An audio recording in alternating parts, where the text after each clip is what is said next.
We're satisfied that we defended well throughout the game. We lacked discipline with the ball. We could have put ourselves in a more comfortable position going out for the second half if we'd have completed and had more discipline with the ball. I think we're in and around 50%. Our average is 83, so we're extremely good normally in that area. And I thought if we'd have done that in the first half, we could have been, several more tries on the board. However, London under Mike Eccles have been resilient, from Championship into this, and they never lack spirit and determination, and obviously they had a big part to play in that, in that as well. What do you think about the sending off? It was a bit of a harsh one. Do you think it was a harsh one? Yeah. Yeah. Well, I'm not going to disagree with you, but you can reference probably. I think the best one to reference, is in the first game when Harry Smith got his. I think he got no ban, did he? He got totally off with it, and on first reflection, it looked less than that. So I would have been shocked with the yellow, and so I was definitely shocked with the red. But yeah, it is what it is. Thank you. Well, you created. It must have been frustrating. The number of opportunities you created, you could have won the game 2 or 3 times. And you never really fixed that, did you? No. Blowing opportunities throughout the match. Yeah, definitely. It's certainly in that first half. I thought it was the first half that, like I said before, we were so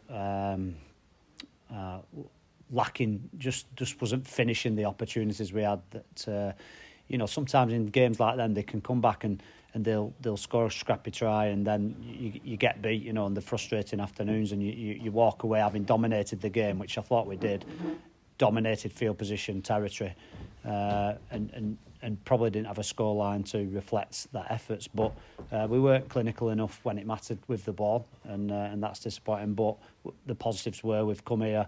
And we've defended very well. I thought our attitude to defence, which is what we was going to build any sort of victory on, and certainly from our previous game, we needed a better attitude and appetite to defend, and we had that. So there were some positives, but like I said before, once we've done review, it's definitely not one that I'll be putting on every week and rewatching it. It wasn't a classic.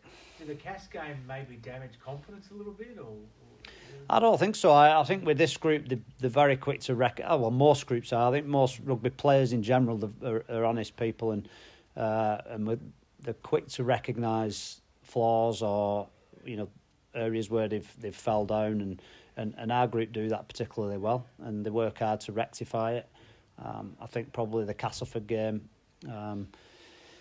Yeah, he's certainly, you can put a little bit to attitude, you can put a little bit to sometimes we've got a car that we're revving at full blast. At some points it just has a little bit of an explosion, and that was that. And, whilst we're not as sharp as we'd like at this present time, we're working extremely hard, and we're still in fighting in the right end of the table. So there's a lot of positives in the group, and like everybody knows, we're not blessed with a lot of rotation though, and our bench is a reflection of that against Cassan today, in terms of probably size and positionally.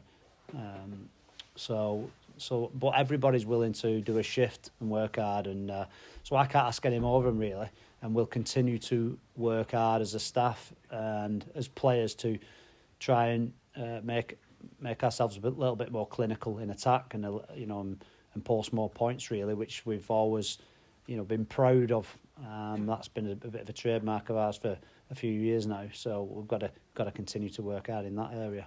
The fact they had an extra man for 25 minutes, is that probably the one great thing to come out of it for you, that they didn't score? Yeah, a little bit, and we had so much territory in that second half, so I felt we were never threatened other than scraps if they were going to go the length off a knockdown or a knock on. We got over the try line at the end. I thought that was an harsh call. To be fair, I thought it was a try. He said Dion Cross has knocked it forward. I'd have to watch it again. Our replays weren't clear, so yeah, it's there's, like I said, there's a lot of positives in terms of what we did defensively. And you mentioned how skinny your squad is and injuries and all that sort of stuff. So how are you placed after that match? Yeah, I mean, there was a few near misses there. I think Tim Laffey got bent in half, didn't he? So he continued.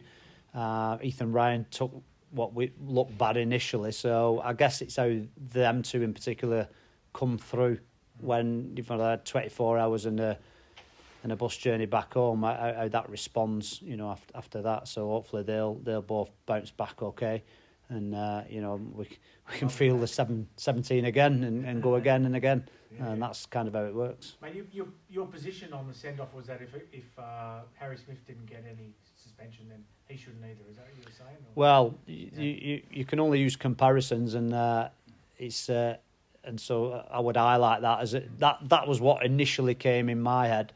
The controversy around that, if you like, but this one, I'm not sure. It just looked. Again, I'll have to have a look. I don't like commenting because I don't want to, what you'll be writing. Rowley slams this or slams that. Well, I'm not slamming, so I'm going to have a good look at it, and then when I've had a look and reflected on it, I can give a more educated opinion on it. So, but as it stands, it looked very harsh. But it's a silly penalty nonetheless. So we'll look inwards first. We don't want to have a go at anybody in that respect, but. I think you'd be hard pressed to find malice or danger, too much danger within the outcome, which is always the important bit. On a positive note, Paul, I always like to be on a positive note. 5 wins from 8 at the start of the season. How would you gauge that so far? You must be pleased with that. Well, that's great. That's fantastic. So yeah, the table's very healthy for Salford. And I think it's a great achievement for the playing group and everybody involved that we've managed to get them wins on the board. So we're always aware and guarded against getting carried away or believing any hype. And when we're fully aware, we've got some tough challenges ahead. But we've cleared a few tough hurdles as well along that 8. So we've got every reason and. To be confident and have belief in the group because of the hurdles that we've cleared and that we can do it again.